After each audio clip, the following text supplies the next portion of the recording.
Hey guys, it's Eric, and today we're going to quickly discuss the Lutron Caséta smart switch and how to set up in a three-way where you don't have a second switch in your house. So maybe for some reason at the end of one hallway you don't have a switch, but you always wanted one, but you don't want to do the wiring. And this kit is exactly what you need. Now, Lutron by far is the best smart switch out there on the market, in my opinion. You will need a neutral wire in that one switch that is already wired, unfortunately. So if you don't have neutrals, this switch will not work for you. Definitely look into their dimmer instead of their on and off switch. Those do not need neutral wires. This one does. Now, you also want the Lutron bridge. That's not included in this kit if you want to bring it into your favorite smart home platform like Alexa, Google Home, HomeKit, or SmartThings, and a couple other ones. So definitely it's well worth getting that bridge, in my opinion, so you can just have it in your smart home. And now when it comes to the install, like I said, it is super easy to do.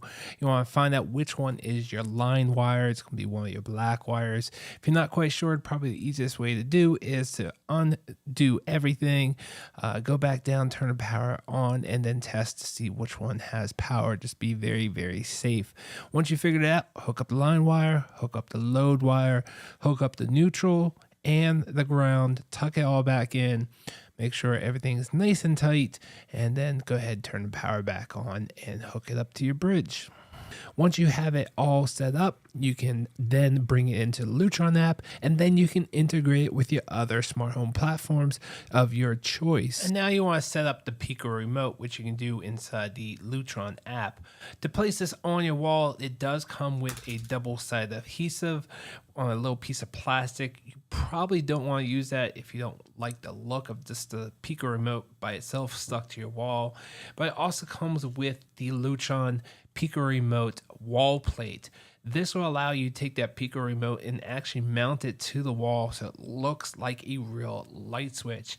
It's really easy to do. You just go ahead and tape it to your wall if you want to use double-sided adhesives, and then screw in the switch plate on top of it. If you don't want to use double-sided adhesive, you can actually screw this into your wall, but you don't have to do that. And as you can see here, this looks just like a real switch. Now, you might be asking me why this switch is more expensive than most other smart switches out there on the market, and it definitely is, even if you don't account for the bridge. But by far and hands down, this is the best smart switch out there on the market today. The entire Lutron Caséta line, hands down, is the best. It just works 100% of the time, and it's the only type of switch that I will install into my father-in-law's house, just because it always has to work, and it works without any delay whatsoever. Unlike other smart home switches out there, there might be a delay, there might be a hiccup every once in a blue moon. With the Lutron Caséta line, you can't go wrong, and it's awesome. Hope this video was helpful. See you guys on the next one. Thanks for watching.